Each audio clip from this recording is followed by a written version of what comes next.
성경 봉독하겠습니다. 오늘 우리에게 주신 하나님 말씀은 요한복음 4장 20절로 24절까지 말씀입니다. 우리 조상들은 이 산에서 예배하였는데 당신들의 말은 예배할 곳이 예루살렘에 있다 하더이다. 예수께서 이르시되 여자여 내 말을 믿으라. 이 산에서도 말고 예루살렘에서도 말고 너희가 아버지께 예배할 때가 이르리라. 너희는 알지 못하는 것을 예배하고 우리는 아는 것을 예배하노니 이는 구원이 유대인에게서 남이라. 아버지께서 참되게 예배하는 자들은 영과 진리로 예배할 때가 오나니 곧 이때라. 아버지께서는 자기에게 이렇게 예배하는 자들을 찾으시느니라. 하나님은 영이시니 예배하는 자가 영과 진리로 예배할지니라. 아멘. 기도하겠습니다. 사랑의 하나님, 우리가 하나님 앞에 이렇게 서 있습니다. 오늘 우리에게 필요한 말씀들을 허락하여 주옵소서. 예수님의 이름으로 기도드립니다. 아멘. 지난번 졸업 동기들과 오래간만에 모임을 가졌습니다. 코로나 이후 사역들을 이야기하면서 많은 이야기를 나누었는데요. 교회들이 온라인 예배를 드리면서 좋은 점도 있었고 나쁜 점도 있었던 이야기를 나누었어요. 그러면서 이 예배를 어떻게 다시 회복하게 될 것인가를 서로 걱정하며 나누어 보았습니다. 코로나 이후 한 번도 경험하지 못한 온라인 예배로 인해 성도님들이 처음에는 어색하고 불안하고 또 슬픈 마음까지 들었는데요. 점차 그 시간이 길어지면서 온라인 예배에 익숙해지기 시작했죠. 번거롭게 아침 일찍 서두르지 않아도 되고 전날에 긴장하며 자지 않아도 되고 여러 가지 편안함에 금방 적응이 된 거죠. 어린 자녀를 두신 분이나 몸이 불편하신 분들은 여기는 교회 나오실 수 없어서 온라인 예배도 좋을 수 있겠다 이런 생각이 들었어요. 하지만 어떤 분들은 편안하게 침대에 누워서 예배를 드리거나 자기 할 일을 하면서 영상을 듣고 예배를 드렸다고 하는 분들이 있어서 그 성도님들이 걱정이 되더군요.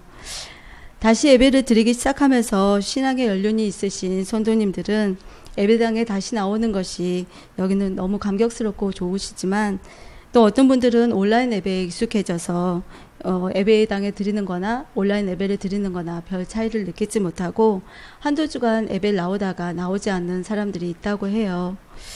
그런데 대부분 이분들이 젊은 여기는 청장년이 많이 있어서 정말 앞으로 우리 교회를 이끌어갈 이 청장년들을 어떻게 다시 세울 것인지 서로 많은 고민들을 해보았습니다. 저도 여기는 청년 사역들을 해봤지만 이제 청년들이 정말 앞으로 이 세대를 끌어가 나가야 되는데 어떻게 정말 이들을 다시 세우게 될 것인가 저도 걱정이 많이 되더라고요. 코로나 사태로 인해서 앞으로는 코로나 이전의 삶으로 되돌아갈 수 없다고 해요.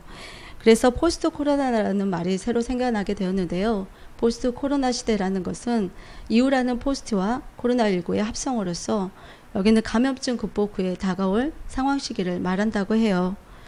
우한에서 발생해 전 세계로 확산된 코로나19는 사람들 간 대면 접촉을 기피하는 문화의 확산으로 사회적 거리두기, 원격 교육 및 재택근무의 급증 등 사회 전반에 큰 변화를 일으키고 있지요. 코로나19로 인해 일어난 이러한 변화들이 향후 우리 사회를 주도하게 된다고 해요. 우리 교회들도 이러한 변화의 물결에 생각지도 못한 온라인 예배를 드리게 됐지요. 이제 새로운 변화의 시기를 맞은 우리는 이 변화를 불안해하기보다는 역사의 주관자 되신 하나님께서 이 변화를 통해서 우리 그리스도인들에게 말씀하시고자 하는 바가 무엇인지 귀를 기울여야 할 때라 생각이 됩니다. 오늘 포스트 코로나 시대에 혼란과 불안 속에 사는 우리가 앞으로 어떠한 삶을 살아야 하고 예배를 어떻게 드려야 하는지를 고민하는 것처럼 오늘 본문의 말씀에 사마리아 여인도 이러한 고민 속에 살고 있습니다. 이에 예수님은 친히 찾아가셔서 그녀의 고민을 해결해 주십니다. 이 말씀을 준비하면서 이 시대를 살고 있는 우리가 바로 사마리아 여인이 아닐까 생각해 보았습니다. 예수님은 유대인들이 종교적으로 혈통적으로 혼합된 사마리아를 부정하게 여겨 다니지 않는 사마리아 지역에 친히 찾아가십니다. 사마리아는 북왕국의 수도였습니다. 유대인들이 사마리안들을 멸시하게 된 것은 아수르가 북왕국을 점령하게 된 뒤에 취한 인종 및 종교의 혼합 정책 때문이었습니다. 이러한 정책으로 혈통의 순수성을 상실한 이들을 유대인들은 경멸했던 거죠. 특히 여자는 혼혈에 직접적인 책임이 있다고 보고 남자들보다 더 심한 경멸의 대상이 되었습니다. 오늘 본문에 등장하는 사마리아 여인은 멸시와 경멸을 받은 여인 중에서도 가장 천하고 천한 여인이었습니다. 그런데 예수님은 그 누구도 인정해주지 않는 오히려 경멸의 대상인 이 여인을 찾아가 구해 주시기 위해서 물을 주제로 하여 이 여인과 대화를 시작하십니다. 10절 말씀 같이 보시겠습니다. 예수께서 대답하여 이르시되 네가 만일 하나님의 선물과 또 내게 물 좀 달라 하는 이가 누구인 줄 알았더라면 네가 그에게 구하였을 것이요 그가 내게 생수를 주었으리라. 이 사마리아 여인은 영적으로 무지한 여인이었습니다. 그의 영적인 무지의 심각성은 남편이 비록 죽었다고 하더라도 일반적으로 갑으로 지내며 수절하는 것이 보통인 당시 그 상황 속에서 5명의 남편을 두고 있다는 점에서 잘 드러납니다. 그래서 영적으로 무지한 이 여인은 지금 자기 앞에 서서 말씀하시는 분이 메시아라는 사실을 전혀 모를 수밖에 없습니다. 이런 무지한 여인에게 예수님은 구체적으로 이 여인이 알지 못하는 것을 2가지로 지적해 주십니다. 그 2가지는 하나님의 선물과 구원을 베푸실 예수님의 실체입니다. 이 여인은 예수님을 만나고 말씀하고 계심에도 구원을 베푸실 위대한 분을 알아보지 못했습니다. 이것을 볼 때 예수님을 만난다고 모두가 믿음을 가지게 되고 변화를 경험하는 것은 아니라는 것을 알 수 있습니다. 물론 이 여인은 예수님을 말씀을 듣는 중에 그분이 메시아라는 사실을 깨닫게 되었으나 이 세상에는 안타깝게도 평생 하나님의 말씀을 듣고 배워도 처음과 같은 이들이 부지기수에 이릅니다. 그리스도인의 모양은 가지고 있지만 실제로는 그리스도인이 아닌 자들이 허다합니다. 성경도 알고 신학도 알고 교리도 알지만 정작 중요한 그리스도는 모르는 자들입니다. 이러한 사람들이 본질적인 것은 제쳐두고 비본질적인 것에 치중하면서 교회 문제를 일으키고 사회에서 질타를 받게 됩니다. 이 사마리아 여인은 예수님이 하시는 말씀을 듣고서도 생수가 무엇을 의미하는지 이해하지 못한 채 자신이 현재 알고 있는 그대로의 물질적인 물을 요구하고 있습니다. 15절 말씀입니다. 여자가 이르되 주여 그런 물을 내게 주사 목마르지도 않고 또 여기 물길러 오지도 않게 하옵소서. 그녀는 단지 물을 기르려 우물까지 오는 수고를 하지 않아도 되는 것이 그녀의 바람이었습니다. 예나 지금이나 많은 사람들이 예수 안에서 이와 같이 물질적인 것들, 육신적인 것들만을 추구하는 경향이 있습니다. 이는 믿음이 약한 증거입니다. 아직도 깨닫지 못하는 사마리아 여인에게 예수님은 갑자기 남편을 불러오라 말씀하십니다. 16절에 이르시되 가서 네 남편을 불러오라. 갑자기 주제에 벗어난 엉뚱한 질문을 하신 것 같지만 예수님은 이 여인의 가장 심각한 문제를 아시고 해결해 주시고자 하신 것입니다. 이 말에 여자는 대답합니다. 17절 말씀입니다. 여자가 대답하여 이르되 나는 남편이 없나이다. 이 여인은 평상시에 큰 죄책감을 가지고 살았습니다. 예수님은 그 문제를 해결해 주고 싶으셨습니다. 이 여인이 죄를 직시하고 죄책감에서 벗어나 자유함을 주고 싶었기 때문입니다. 요한일서 1장 9절에 만일 우리가 우리 죄를 자백하면 그는 미쁘시고 의로우사 우리 죄를 사하시며 우리를 모든 불의에서 깨끗하게 하실 것이요. 그렇습니다. 주님은 우리가 죄에 묶여 살기를 원하지 않습니다. 그래서 예수님은 언제든 죄를 고백하면 용서해 주십니다. 죄가 삶을 더 이상 우리를 망치지 못하도록 날마다 회개의 기회를 주신 것입니다. 부끄러운 과거를 가지며 죄책감에 시달리는 이들이 사회에 적응하지 못하는 경우들을 우리는 너무 많이 봅니다. 물론 부끄러운 과거가 자랑거리는 될 수 없습니다. 하지만 예수님을 만나서 치료를 받게 되면 새로운 인생의 전기가 될 수 있습니다. 이 사마리아 여인도 예수님을 만나고 나서 예수님을 증거하는 훌륭한 복음 전도자가 되었지 않습니까? 우리는 자신의 과거를 있는 그대로 받아들이고 인정해야 합니다. 그리고 그것으로 주님이 기뻐하시는 삶을 위한 재료가 되게 해야 합니다. 이제 사마리아 여인은 자신의 죄를 인식하게 된 후 예수님을 보통 사람이 아니라 영적으로 지각이 뛰어난 선지자로 인정하게 됩니다. 그리고 자신의 갈급한 문제에 대해 질문합니다. 20절 말씀 같이 보겠습니다. 우리 조상들은 이 산에서 예배하였는데 당신들의 말은 예배할 곳이 예루살렘에 있다 하더이다. 이 말씀을 보면 사마리아 여인도 하나님께 나아가려면 어디서 예배를 드려야 하는지를 예수님께 묻고 있습니다. 이러한 질문은 예배의 본질을 못 깨달은 영적인 무지에서 나온 말입니다. 구약시대는 예루살렘을 제외한 어느 곳에서도 예배를 드릴 수 없었습니다. 그런데 사마리아인들은 그 사실을 알면서도 자기들 맘대로 그리심산에서 예배를 드렸습니다. 이 여인은 율법에 하나님이 지시하신 장소가 예루살렘임을 이미 알고 있었습니다. 하지만 그들의 조상들이 그리심산이 축복의 산이라고 믿고 그곳에서 예배를 드렸기 때문에 그대로 따라 행한 것이죠. 이번 코로나 사태로 인해서 많은 교회들이 어디서 예배를 드려야 하는가를 두고 여러 말들이 있었습니다. 어떤 성도님들은 예배는 꼭 교회에서만 드려야 한다고 말합니다. 그것이 하나님께 드리는 믿음의 행위이고 진정한 예배자의 모습이라고 생각합니다. 또 어떤 성도들은 이웃을 사랑하는 마음으로 온라인으로 각자의 처소에서 드리는 것이 올바른 예배자의 모습이라고 말합니다. 이와 같이 혼란 가운데 있는 우리에게 21절에 예수님이 답변하십니다. 이 산에서도 말고 예루살렘에서도 말고 너희가 예배할 때가 이르리라.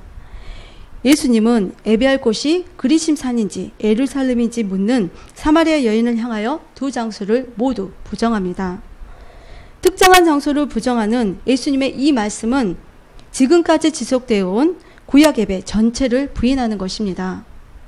장소의 구애받음이 없이 메시아의 중보 사역을 통하여 하나님께 직접 나아가 영과 진리로 예배드리는 새로운 시대가 도래하고 있음을 말씀하고 계십니다. 즉 예수 그리스도를 통해서 누구나 아버지께 장소 등에 구애받지 않고 예배하게 되는 시대가 도래할 것임을 말씀하시는 것입니다. 우리는 이미 2000년 전에 예수님이 선포하신 새로운 시대에 살고 있습니다. 하지만 우리는 예배의 본질을 깨닫지 못한 영적으로 무지한 사마리아 여인처럼 조상들의 전통과 유전에 묶여 교회라는 장소에서 예배를 드리는 것이 전부인 것처럼 이제껏 지내왔습니다. 이런 영적으로 무지한 우리들에게 하나님은 코로나 사태를 통해 예배의 본질이 예배드리는 장소에 있지 않다는 것을 다시 깨우쳐 주고 계십니다. 예배의 본질은 지역과 장소를 초월하는 것입니다. 예배당에서 드리든 온라인으로 드리든 어디에서 드리냐는 중요하지 않습니다. 어느 곳에 있든 참된 예배자로서 영과 진리로 예배를 드리고 있는가가 무엇보다도 중요합니다. 이것이 바로 예배의 본질입니다. 하나님은 코로나라는 질병을 통해 이 세상을 바꾸고 계십니다. 하나님은 영과 진리로 예배를 드릴 때가 바로 이때라 말씀하십니다. 23절 말씀 같이 보시겠습니다. 아버지께 참되게 예배하는 자들은 영과 진리로 예배할 때가 오나니 곧 이때라. 아버지께서는 자기에게 이렇게 예배하는 자들을 찾으시느니라. 여기서 영으로 예배한다는 것은 하나님의 임재 가운데 예배하는 것을 말합니다. 즉 하나님과 교제가 있는 예배해야 한다는 것입니다. 또한 진리로 예배한다는 것은 예수님을 통해서 예배드리는 것을 말합니다. 요한복음 14장 6절에 길이요 진리요 생명 되신 예수님이 언제든 우리가 하나님께 나아갈 수 있는 길을 내어주셨습니다. 그리고 변함없는 진리와 생명을 주셨습니다. 이에 감격하여 드리는 예배가 진리로 드리는 예배입니다. 이러한 영과 진리로 드리는 예배는 한순간에 이루어질 수 없습니다. 영과 진리로 예배를 드리기 위해서는 매일의 일상에서 하나님과 친밀한 관계를 가지고 주님과 동행하는 삶을 살아야 합니다. 하나님과 동행한 성경 속의 대표적인 인물은 에녹입니다.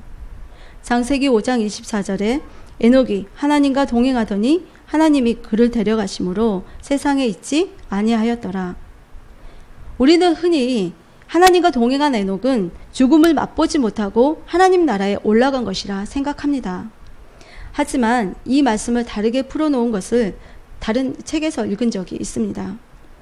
에녹이 세상에 있지 아니하였다는 것은 하나님 나라에 올라갔다는 말이 아니라 이 땅에 살면서 세상에 속한 사람처럼 살지 않고 하나님 나라의 사람처럼 살았다는 것이 표현이라고요. 그렇습니다.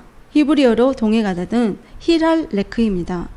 뜻을 살펴보면 하나님과 계속해서 대화하고 지속적으로 교제하며 성장하는 것을 의미합니다. 에녹은 이 땅에 살면서도 하나님과 계속해서 대화하고 지속적으로 교제하며 성장하는 과정을 통해 하나님 나라의 사람처럼 살았을 것입니다. 에녹은 하나님과 이런 동행의 시간을 가졌습니다. 그래서 그는 이 땅에 살지만 이 세상에 속하지 않는 사람처럼 살았을 것입니다. 다시 말하면 에녹은 이 땅 가운데서 세상의 가치관으로 살아가지 않고 하나님 나라를 누리며 살아갔을 것이라는 겁니다. 이러한 에녹은 매일 일상에서 영과 진리로 예배드리는 참된 예배자였습니다. 사랑하는 성도 여러분, 에녹처럼 하나님과 동행하는 삶을 살고 계십니까? 하나님과의 동행은 하루아침에 이루어지지 않습니다. 사람들 사이에서도 정말 친한 친구가 되기까지 사귐의 시간이 필요하듯 주님과 동행하는 데도 시간과 훈련이 필요합니다. 그래서 우리는 하나님 알기를 더욱 힘써야 합니다. 하나님이 주신 말씀을 늘 읽고 묵상하고 공부하는 데 시간을 들여야 합니다. 때론 더 깊은 만남을 위해 기도의 골방에 들어가 주님과 깊은 사랑의 교제를 누려야 합니다. 우리의 일상 속에 희노애락을 순간순간 하나님과 함께 나누어 보십시오. 우리와 함께 하시는 주님을 친밀하게 느끼게 될 것입니다. 하나님은 우리와 멀리 계신 분이 아닙니다. 바쁜 일상에서도 순간순간 하나님이 함께함을 잊지 말아야 합니다. 하나님과 함께하는 삶이 얼마나 행복한지 직접 경험해 보아야 합니다. 그래야 어떤 상황에서도 흔들리지 않는 예배자로 설 수 있습니다. 포스트 코로나 시대에 사는 우리는 더 이상 주일에 한 번으로 드리는 예배로 끝나서는 안 됩니다. 매일의 일상에서 내가 거하는 처소에서 하나님과 동행하며 한 주간을 예배자로 살다가 주님의 날에 하나님을 만나는 기쁨을 가지고 그 감격을 가지고 예배를 드려야 합니다. 이러한 자가 영과 진리로 드리는 참된 예배자입니다. 하나님은 이러한 예배자를 지금도 찾고 계십니다. 먼저 된 우리가 예배자로 온전하게 서야 믿음이 약한 다른 성도들을 세울 수 있습니다. 사마리아 여인이 예배자로서의 본질을 깨달은 후에 사마리아 사람들에게 나아가 그들에게 전함으로 온전히 그들도 예배자로 서게 했던 것처럼 말이죠.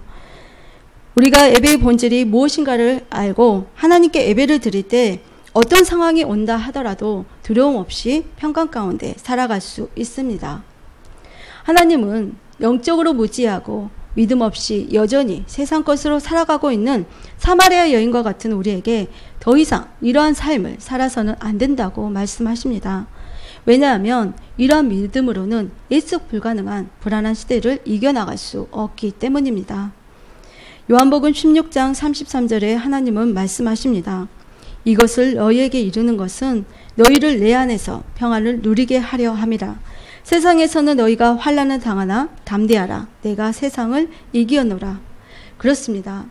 예측 불가능한 포스트 코로나 시대에 우리가 평안 가운데 살아갈 수 있는 길은 매일의 일상에서 주님과 동행하는 참된 예배자로 살 때입니다. 이러한 참된 예배자는 예수님이 이미 세상을 이기셨음을 알기에 어떤 환난 가운데 있다 하더라도 두려워하지 않고 담대할 수 있습니다. 사랑하는 성도 여러분, 이제 우리는 어떤 상황 가운데 놓일지라도 내가 거하는 처소에서 영과 진리로 예배드리는 참된 예배자가 됩시다. 세상의 분주함 속에서도 하나님과의 동행을 놓치지 맙시다. 하나님과 동행했던 에녹처럼 우리도 하나님과 동행하며 하나님 나라를 누리며 살아갑시다. 한 주간도 하나님과 동행하심으로 매일의 일상에서 삶이 예배가 되는 예배자가 됩시다. 하나님의 평강을 매 순간 누리시기를 바랍니다. 기도드리겠습니다. 사랑의 하나님, 우리는 불안한 시대 가운데 살고 있습니다. 우리 성도님 한 사람 한 사람 모두가 영과 진리로 예배드리는 참된 예배자로 서기를 원합니다. 우리 모두가 에녹처럼 매일의 일상에서 주님과 친밀한 교제를 누리며 살아갈 수 있도록 성령 하나님 도와주옵소서. 예수님의 이름으로 기도드립니다. 아멘. 아멘.